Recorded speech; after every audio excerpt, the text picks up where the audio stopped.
Welcome to the Cup of Joe Show, where we explore the journey of recovery from alcohol and drug addiction.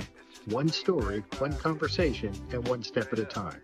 I'm your host, Joe, creating a safe space for honest discussions about the challenges and triumphs of addiction and alcoholism. In each episode, we'll hear inspiring stories and uncover tools that make healing possible. Sobriety is not a one-size-fits-all journey, and you don't have to face it alone. Recovery is possible, and it's worth it. Thank you for joining the Cup of Joe Show. Now let's get started.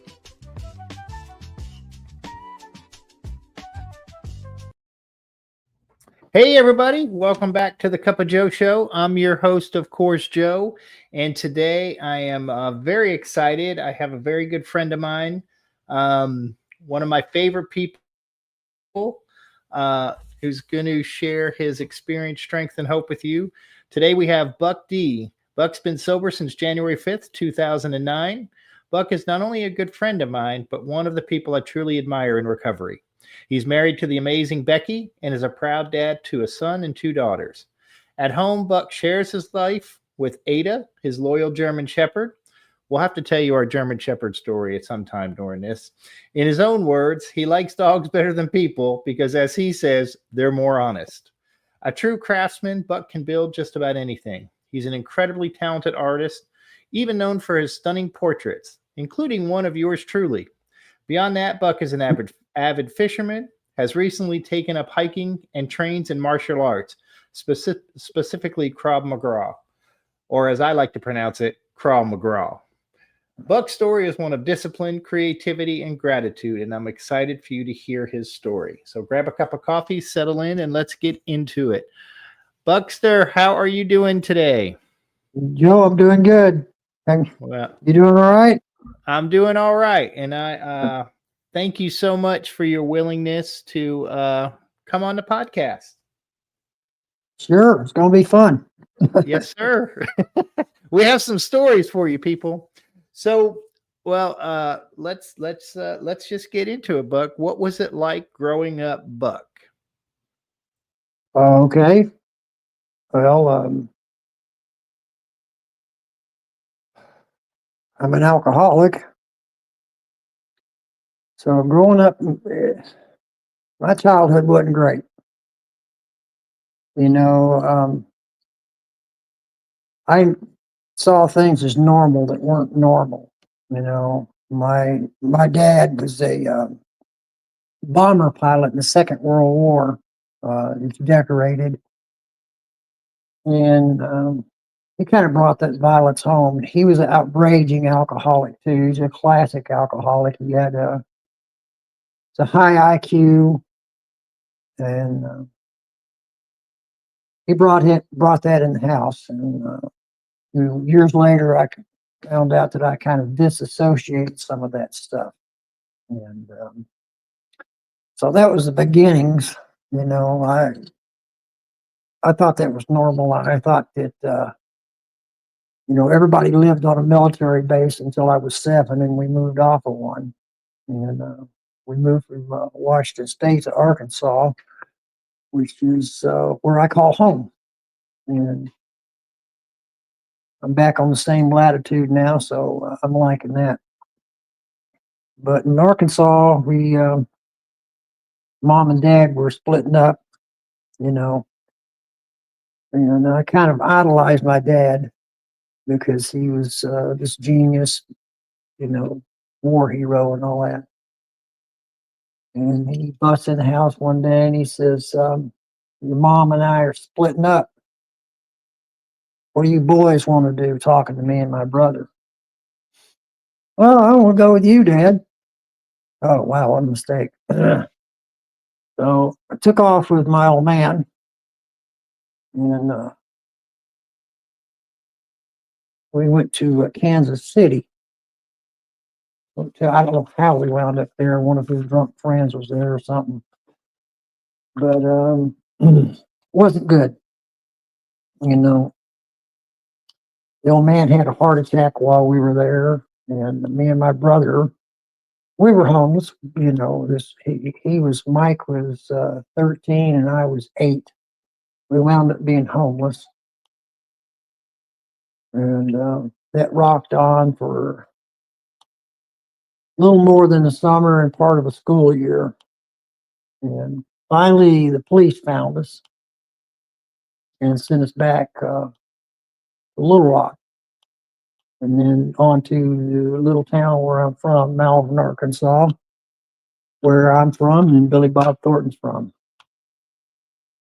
And I got back with my mom and my grandparents. You know, it was kind of strange. I had a kid approach me and he says, "Where you been?" And I didn't know what to say, but I just said, "I've been on vacation." So my childhood wasn't normal. But then, you know, my grandparents started having a great influence in my life, you know, around that time. You know, they tried to get me involved in church, and I wasn't having it. I didn't like none of it. And, you know, but today I've come 360 with that, you know. I have a God of my understanding, and I'm back in church, and I want to know more about this God that loves me more than I can comprehend. I want to know more about that. But so my elementary school years, they rocked on. Then I became a teenager, and all hell broke loose. I was getting drunk every weekend. Somehow, some way, I would manage to find a way to drink. You know, somebody would buy it for us minors, and that's what we did. And it wasn't long before I started getting in trouble with the law. You know, I get what they call minor possession in those days. And my mom would come bail me out of jail. And, you know, it's kind of hard for me to put everything together. My brain is like a book with pages ripped out of it. So teenage years went okay. Well, sort of okay, outside of getting arrested and stuff like that. And then I became a young man, and I had a draft number of something like 326. So I wasn't going to get drafted. And in the interim time there, I married my first wife. And really young, and I thought, wow, what have I done? You know, I'm married, I'm too young. What can I do to get out of this? So I joined the Navy. And that was kind of a disaster, you know, in the making. You know, I was a pretty good sailor, but sailors get this thing they call liberty. And when I got liberty, I just lost it. You know, I would go off the deep end, just stay drunk. And I was living up to that reputation of being a drunken sailor. Oh, yeah, I forgot the part where picked up 3 DUIs right there in my little hometown. And that also prompted me to want to join the Navy. And also my first, we'll call it approach to AA. It wasn't really an approach. They sent me there. Judge Gillum sent me to AA, and he probably saved my life. But I went to these AA meetings, and there's a bunch of burnout old men in there. They gave me an antabuse pill because that was part of my court probation. And also, not only being married, and I didn't want any part of that. I didn't want any part of this probation. So, Navy. Married in the Navy. And wasn't working too good. But I got out of the Navy in 2 years and 10 months on general discharge. And I've never been proud of that. You know, that's the type of alcoholic I am. I'm the type of alcoholic that never could finish anything. You know, I was the fastest runner for in a 100-yard dash for 10 yards. Um, that way with everything. I'd start something, never finish it. And you know, I was all right with that. It never bothered me. And you know, it was that way with relationships too. Come to find out, I'm also the type of alcoholic that would might be driving down the road and run you over in the middle of the night and not even be aware of it. You know, the type of alcoholic that, you know, I wound up getting 5 DUIs altogether. Um, I'm also the type of alcoholic that once I start drinking, I cannot stop. My options were at that time go to jail or go to the hospital. Jail or hospitals. I never made it to prison. I probably should have, but I just didn't. So trying to think of where I'm at kind of in my biography. Um, yeah. Did you ever think during this time, Buck, that you had a problem? Did it Oh, seem, you know? yeah. Yes, at this time, Joe, I was in my early 20s. Um, and I swore that I'd never be like my old man. And I was turning out just like him. And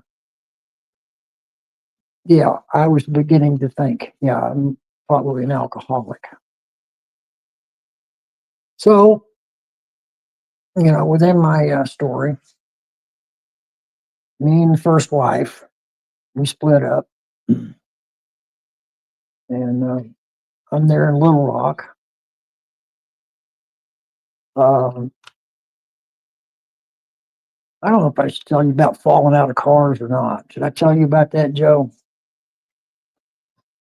It's your story, Buck. You tell me with whatever you feel comfortable talking about. I've fallen out of 5 cars. Okay. I would be sitting over there and leaned up against the door, and I don't know how it happened. I would fall out. I fell off the top of a car once doing drunk, stupid things as a kid. And the really sad part about all that is I was driving one of those times and fell out. And this is the truth, because you don't lie in AA. I fell out, and my ex-wife had to go get some very nice black women to help her pick me up and put me in the back of the car. And they said, "Get rid of that boy because he is dangerous." And she did. So anyway, I'm in Little Rock, and me and the first wife are busted up, and I realize that there's something wrong. You know, something wrong with me. I'm probably an alcoholic. This is my first approach to AA, Joe, in 1976, I think it was. And I call these guys up, and they come out, they 12-step call me. And they were aggressive sponsor types and went right into the 12 steps.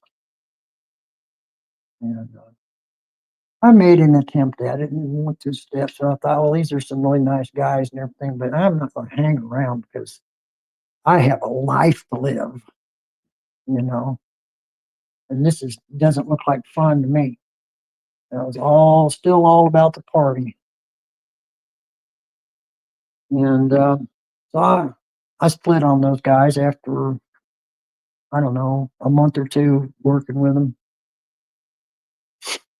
And I just maintained, you know, by smoking weed and doing pills occasionally and not drinking because that was the bad one. Drinking, you know, until the day came. You know, I was there at a little job, uh, working construction, and life was kind of good. I had me a little a cottage type apartment, and you know, I was living the dream, I thought. till the day came that I thought, well, I'm lonely and I just cannot connect, the way I would like to. If I could just go to the bars, I could do a lot better. So that's what I started doing, was going to bars, and I would just kind of sneak in there and drink a Coke. And, um, you know what they say, you ain't going to the whorehouse to listen to the piano player.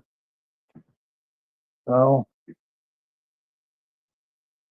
the day came when I said, yeah, well, I'm in this bar and I'm going to go ahead and drink anyway. And that's what happened. I had survived about 6 or 7 years like that. And then I meet wife number 2. So I'm good at getting DUIs, good at getting married, it looks like. Meet wife number 2. And I had my own business at this time, or the start of it. And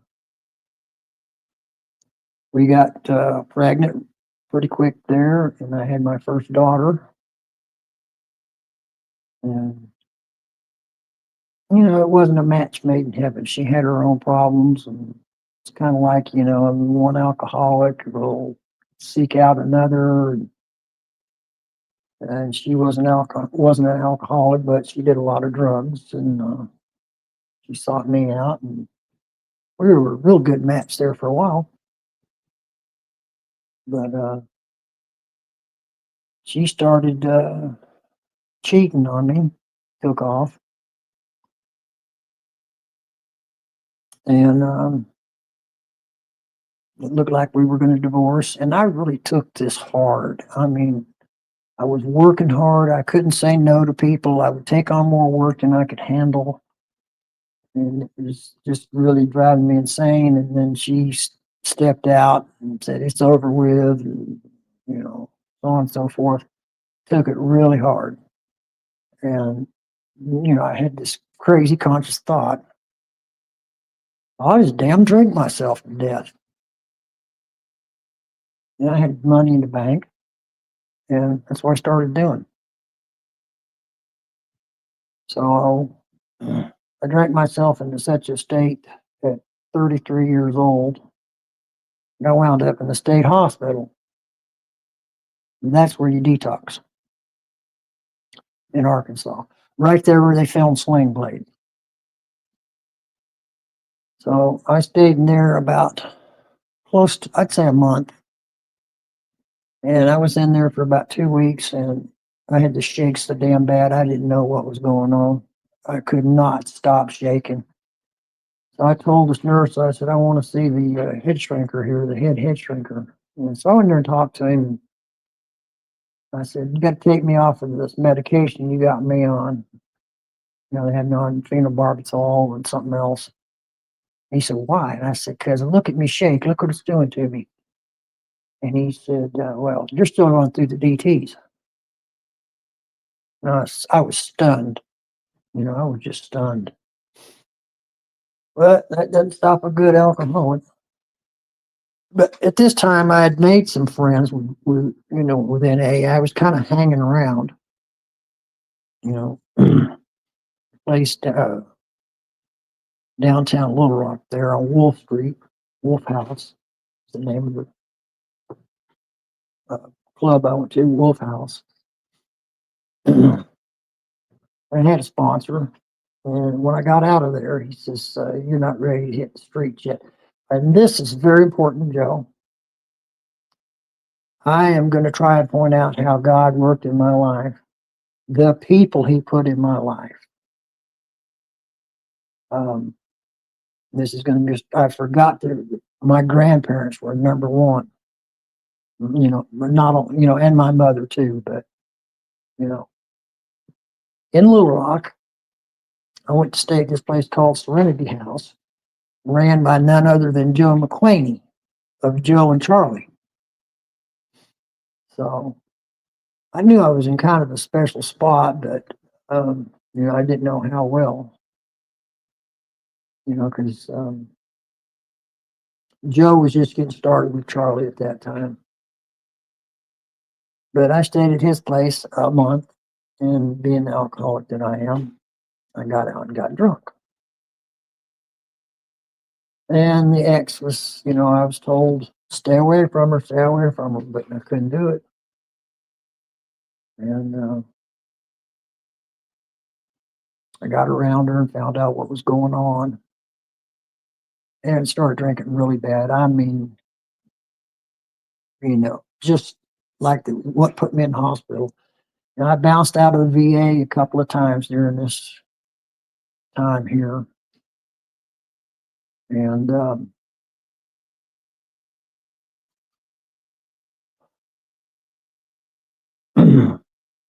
trying to think, Joe.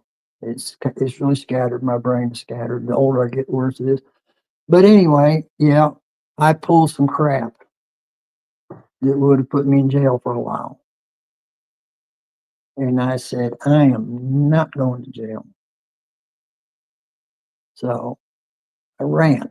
I got on a Greyhound and headed south. And I wound up in the Dallas-Fort Worth area. And I survived out of hotels there for a week or two before I ran out of money. And I was out of money and I was on the streets, homeless again. And found a place, where you could work as a day laborer, and they had a bunk you could rent for $5, and it was the most appealing place in the world. Anybody from Texas, they'll tell you, that knows where the stockyards in Fort Worth, they know where I was at. You didn't go out messing around town, after 10 o'clock, because you're gonna, you get in trouble if something happened to you. But I lived like this for about 8 months, and I found that they had dropped charges on me. Oh, great. So back to Little Rock I went. Oh, back in Little Rock. Oh, experience on the streets in Fort Worth. Very important, Joe. Very important. Walking down the street one day in Fort Worth, and at the lowest point in my life, I'm thinking again, I'm just an alcoholic. I'm going to die an alcoholic, and I've got to be okay with that. My life consisted of working as a rent-a-bum, eating at the Salvation Army one time a day, and drinking up what I made all in one day. Not much of a life. But I'm walking down the street on my way to get drunk. This feeling comes over me. And I'm crazy or whatever, but it's this feeling. I was in the middle of chaos, and all of a sudden I was just as calm as I could be and felt good, felt a warm, calm feeling. And there was a communication. It was like, you're going to be fine, and you're going to have a good life. You're okay. And it lasted maybe 30, 45 seconds. That was it. And of course, me being an alcoholic, I wasn't through. I got drunk after that. So anyway, they dropped charges. I come back to Little Rock. And I got drunk again, of course. Went and found these apartments to live in where you have the well-known party place where you had about a 6 months life expectancy. And that's about what I didn't even last that long, I don't think. But a friend came and got me, and he wasn't a member of Alcoholics or nothing. He just saw it. I was about to kill myself. I was drinking really hard and doing every kind of drug I could get my hands on at the time. Made a vain attempt at trying to off myself. Took 10 Valiums and a fifth of Seagrams, and that didn't do it. But sure was mellow the next day. But my friend Dennis, he took me in and detoxed me in his house. And then crazy things. I go back to work for somebody else, and I get with the ex again. Another big mistake. And we stayed together long enough to have another kid. And I think things are okay. And I have the opportunity to move to Florida. My sister moved down there and said, "Why don't you try Florida?" Because I pretty much burned all my bridges there. And there were work opportunities in Florida. So off we went. And we moved to Florida right outside of Orlando there, St. Cloud, right there by Disney. And life was going okay for a while. I'd say about maybe 2.5 years. And the ex ran off, she just went off the rails. She got exposed to crack there. And it, me not knowing what was going on all the time, I couldn't handle it. I knew she was really screwing up, and I had these kids that I had to take care of. So I went back into the rooms at Alcoholics Anonymous. I could not take this crap. I knew that my life was messed up.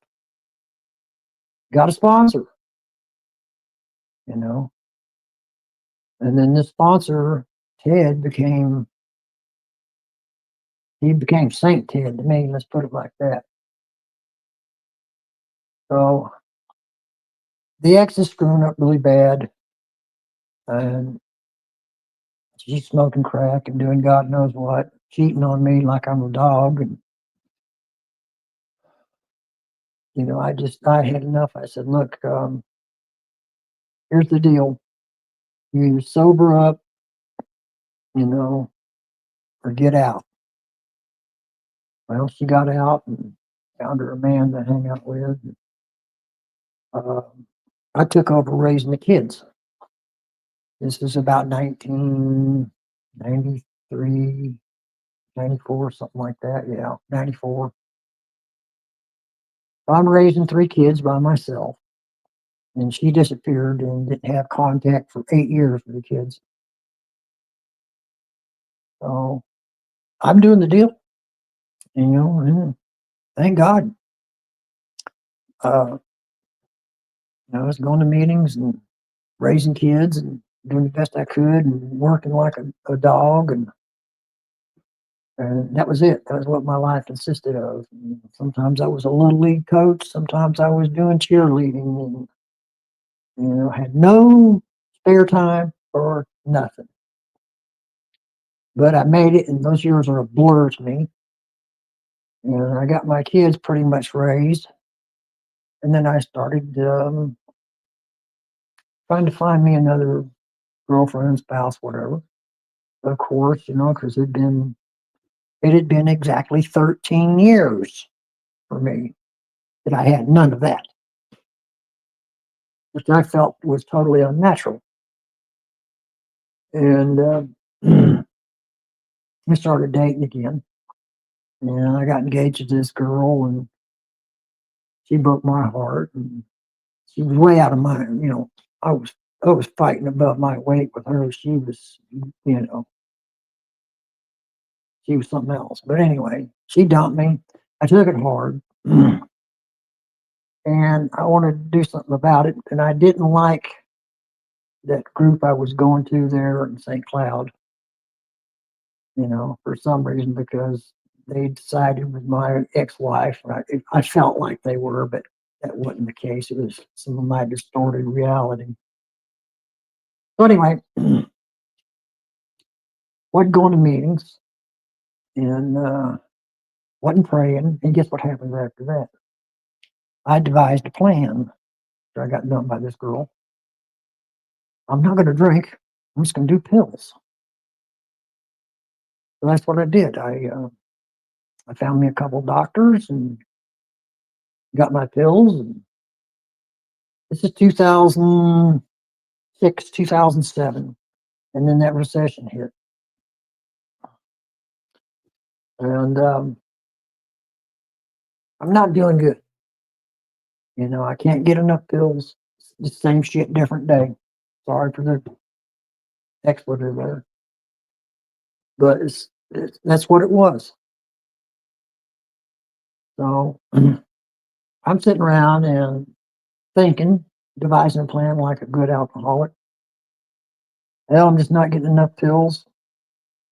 I'm miserable. I hate my life. What do? I'm going to sit here.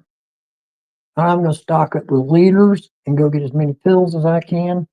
I'm going to stay right here and die. And while I'm sitting there having these thoughts, sitting in my driveway, up pulls Ted, that I hadn't talked to in a year and a half. Out of the blue, pulls up in my driveway. And he says, there's a new club started here in town, and there's some guys playing guitar down there. I was playing at the time. He said, why don't you come down there and play? So I did. 2009. That was 2009. God put someone in my life right there. That's, Ted didn't know I was screwing up. You know, he just stepped into my life, you know. So now That's one of those, is it odd or is it God moments, Buck? they're all God moments, but that was a little extra special. Ted was the type Yeah. of guy. One experience with Ted, we had to go. My ex had taken my truck along with the kids, and they wound up in a crack house. Ted went with me out in the middle of the night to find them kids. I'm sorry, I'm choked up a little bit. That's probably not something for everybody to hear, but you know, that's the program, man. But anyway, without the program, I never would have raised those kids. If I could have saw that coming, knowing my personality, having done inventories, and knowing what's going on, I would have run big time. But I didn't. I was able to raise those kids. And, you know, now today,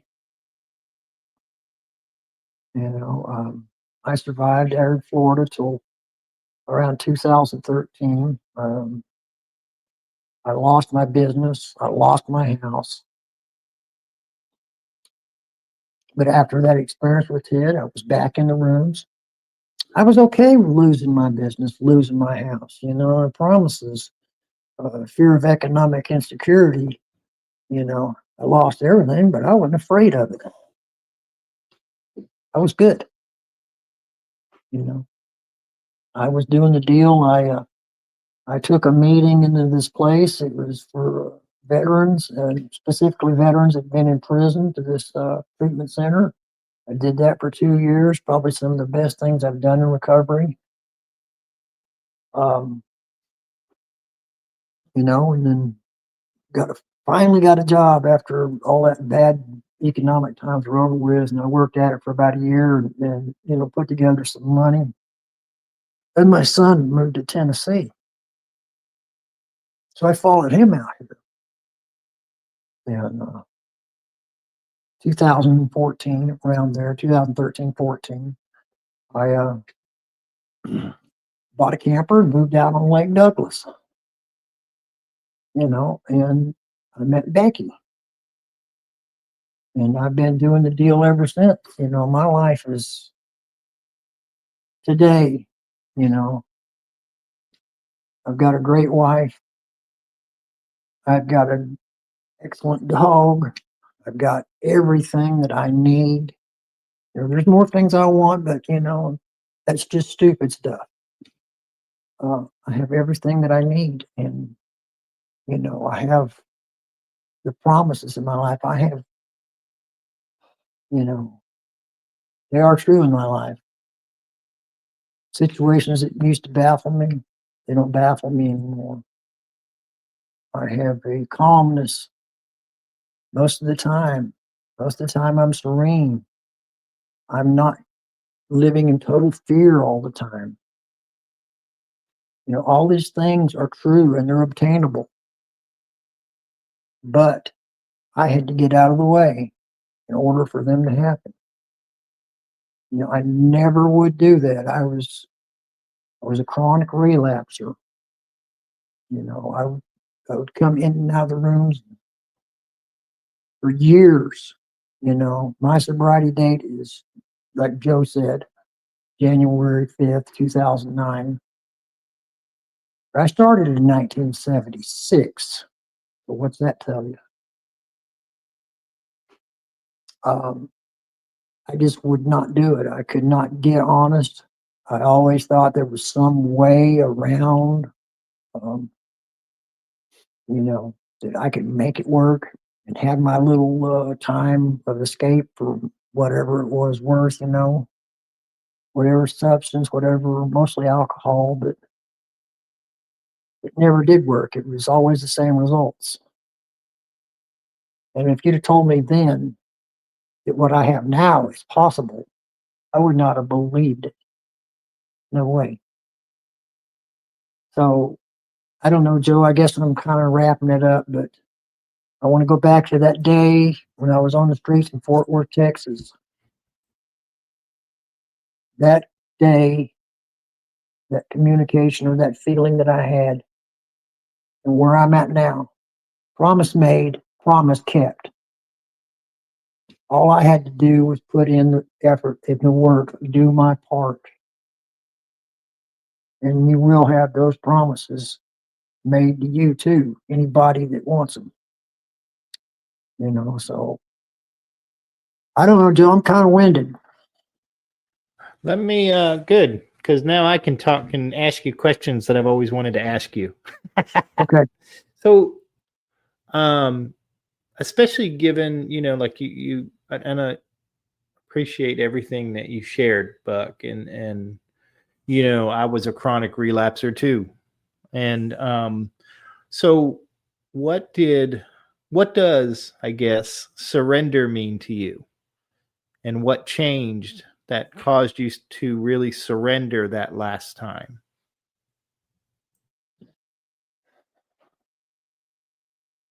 Joe, I'm going to have to say it's nothing more than God's grace because He kept putting me back in that seat. I had nothing to do with it. I just finally sat in that chair long enough to where some of it sunk in. It was nothing I did. So I don't really have a good answer for you there, buddy. I think that was a great answer, Buck, truth be told. Um, how did you stay committed on those days when it really got tough? Because you lost a lot of things in sobriety, um, Yeah. but you still hung in there. So how did how how did that happen? There again, grace, Joe. And I know I sound like I'm preaching, but that's what it was.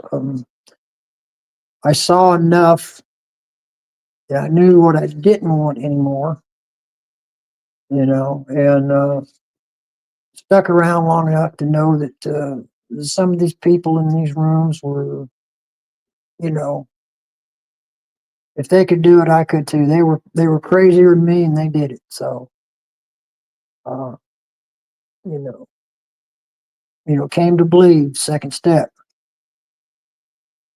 right there. That's where I came to believe was in the rooms of Alcoholics Anonymous. That's what it was for me. And then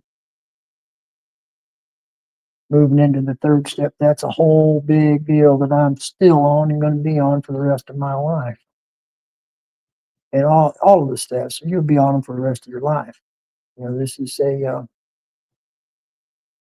those steps are instructions for people like me to live what they are. I mean, and when I screw up, there's one of those steps that applies to my life at that very moment, every time. So, What are some of the unexpected gifts you've had in recovery, Buck? oh, wow.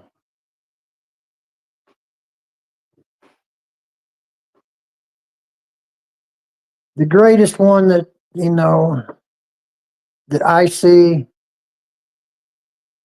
I get to see a guy come in the rooms. He's totally crazy, you know, and then within 6 months, he's sane again. That one never gets old. My relationship with God, that's the number one that I never really had. You know, I always thought that God was out there doing something, but he wasn't watching me. I guess that's how distorted my ego was. But as they say, he knows every hair on your head. Except maybe for you, Joe, he don't know. Sorry. All right, that's a hair joke that is not that's not appropriate for this podcast, Buck. No, I'm just kidding. Okay.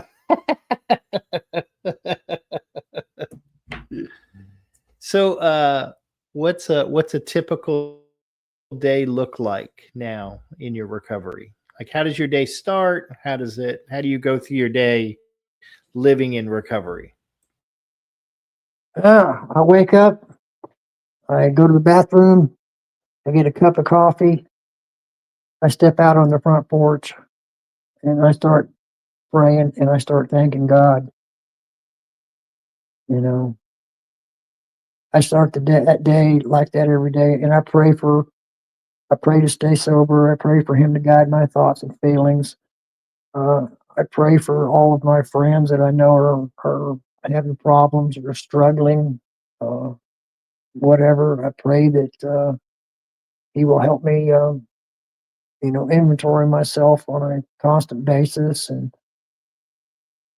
you know, I get really grateful, Joe, and I try to stay that way.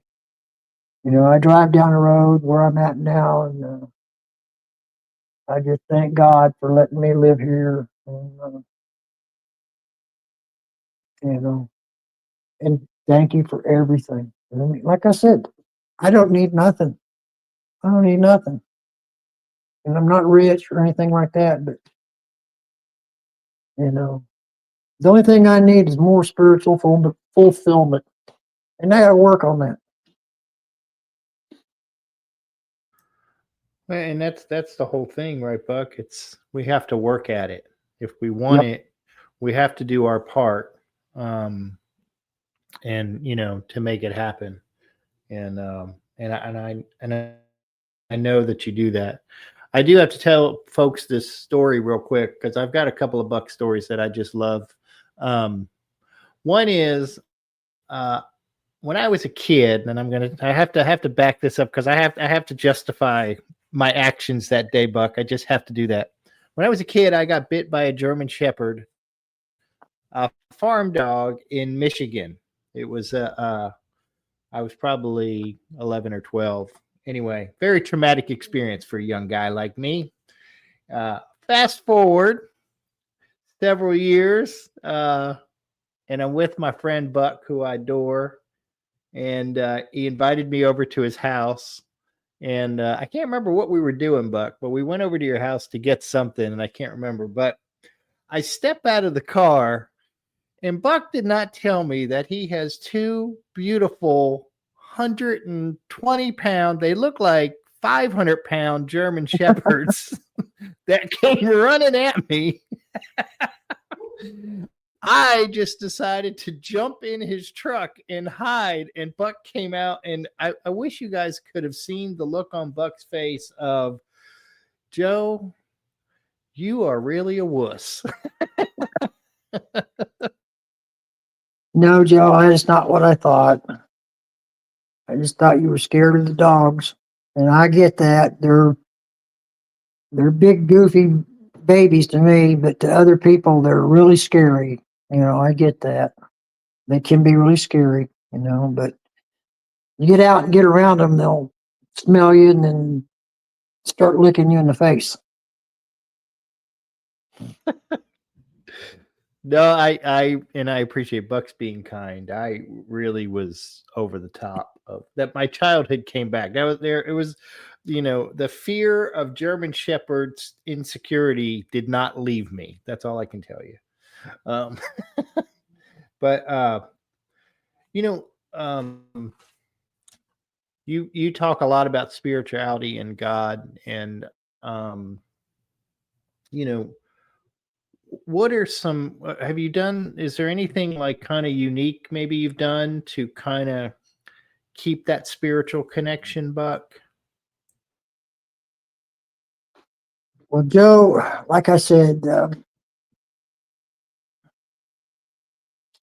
my thoughts about God were pretty ambiguous back in the day. Not so much now. To me, God is very real. Um, he's at the forefront of everything in my life. Uh, and I get reminders when things get goofy. I get a lot of anxiety. I have the ability now. It's really a blessing to pause and say, no, I don't need this anxiety. Here it is, God. You take it. I can't do anything with it, and it seems to go away almost. There's some instances where I may have to pray, day on end to get those results, but still, it happens, and it happens without failure. You hear about it in the rooms. Well, you just got to get out of the way. You tell somebody that, and they don't really know what you're talking about uh, until you've made that connection. In the big book, it always talks about spiritual experience, spiritual awakening. Um, that's what those 164 pages are about. There's, I won't dance around it anymore. I mean, it's strictly about your understanding of God. And I'm not a page caller outer, but it's in there. It will tell you that's exactly what this book is about. Is for you to have that experience. And I mean, that's the way it had to come across. And I'm really grateful that it did. Uh, and like I say, So, that third step, oh, go God ahead. of my understanding, I will be working on that for the rest of my life because I have a finite 3-pound brain and I'm not going to understand infinite God. It knows how many hairs you used to have on your head, Joe.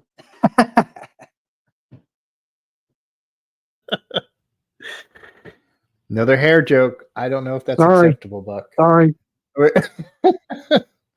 So, if there's someone out there listening right now, Buck, who's maybe struggling, maybe has been in and out, relapsed several times, and maybe feels like they're beyond help or beyond hope, what would you say to somebody?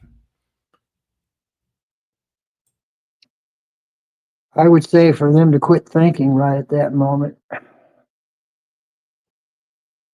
Just come on in, sit down, and don't do anything. Um, go to a meeting, keep going to meetings, and if you're withdrawn or you just hate the program, I hated the program when I came to it. I just couldn't stand it. The thought of having to go to those damn meetings. Oh wow. Oh, I'd walk into a meeting and had stuff up on the wall. I thought that was a little crazy, and they start all reading all this stuff, and then they start chanting something, and I'm going, well, I'm not the crazy one here. So I hated it, but I just say, come on in, sit down, listen, and open up and talk to somebody, and try to become teachable because that was my biggest problem. I just would not listen. It would just go in one ear out the other. It was just, you know. I would say that if they're struggling, you have to get to a point where you know you don't want what you've had. And if you don't want that, and most alcoholics, even myself, I'd say, well, I'm going to die an alcoholic, and I don't care. When it got right down to it, I did care. When you're at that point, when you know you don't want that, that's the time. Sit down and listen. And just try to pick up a little bit. Yeah. Hopefully they'll get that spark. Sparks turn to flames. They sure do, Buck. They sure do. And you're one of those people, Buck, that early on when I came in, you gave me hope just by being you. Oh, thanks, Joe. And I'm so grateful for you and for our friendship. Was there anything that you wanted to talk about that we didn't?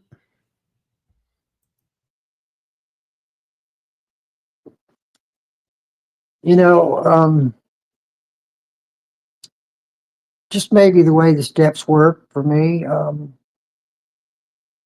Say for instance, the first step. I knew that there came a point where I knew I was powerless over alcohol, and that my life was unmanageable. But the unmanageable part wasn't what I didn't understand it correctly. I said, well, I'm got 5 DUIs. I've been homeless, been hospitalized many times, been to jail more times than I can count, been married, divorced, etc., etc. Does that not sound like that's unmanageable? Well, yeah, but the unmanageable part is, thinking that you can do this some other way. You can scam your way around it. You can do it your way. That's the unmanageability in my life, and it still is today. So when that was explained to me by someone a lot wiser than me, a light bulb went off. So I knew I was powerless over it, and still am. And then, second step I already explained where I came to believe was in the rooms. Third step, wow, that's something there was this God that was there all along. My grandparents, he was speaking through my grandparents, he was speaking through Ted, he was speaking through Joe McClaney. He spoke, I feel like he spoke to me directly. That loves me more than I can comprehend. Like I said, I've got a finite mind, and this is infinite, creator of the universe. He created that entire universe, and all of the subatomic particles, and all that direction, and there, that is infinite, and we can't understand that. And I became a believer in that, and still am, Thank you, and Buck. I would, yeah. That's very well said. I It don't know. made me think of somebody had said, I don't know where I heard it, but it like hit me like a brick. They said, how did you find God as you understand God? And the person said, well, God was never lost. I was. Yeah. I didn't have to find him. He was always there. I just had Yep. to look, Yep. But thank you for sharing your story, Buck. But I cannot let you go without doing our rapid fire questions. Okay. If you're ready. Shoot. Are you ready? I thought that was it. Remember, go ahead. No way, man. All right, here we go, Buck. What is your favorite recovery slogan? My favorite recoveries. I hate all the slogans, Joe. um, let go, let God. You'll like this one then. What is your least favorite recovery slogan? I don't know if it's a recovery slogan or not, but I hate do the next right thing. I hate that because of my way of thinking. Oh, I don't have to do the right thing. I can do the next right thing. I can slide. Okay. What do you think is your sobriety superpower? God, of course. Not me. I got nothing to do with it. If you could say one thing to your former self, what would it be? What a moron.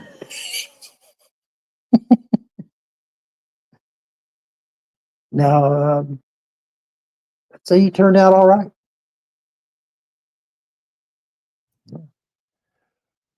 What song do you play to lift your spirits when you need a boost? Riviera Paradise by Stevie Ray Vaughan. Nice. If you could grant yourself one wish to help with your recovery, what would it be? Grant myself one wish to help me with my recovery. I would like to take that great big bucket I've got. I want to God to fill up and take it to Him and fill it up. But that's probably not going to happen till the day I check out.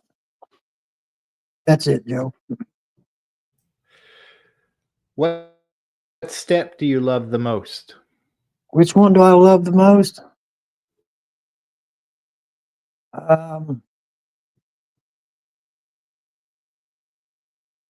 It's got to be 3 for me.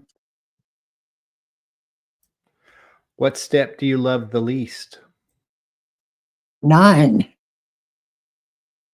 Hey, we're in the 9th month, Joe. You want to hear 9th month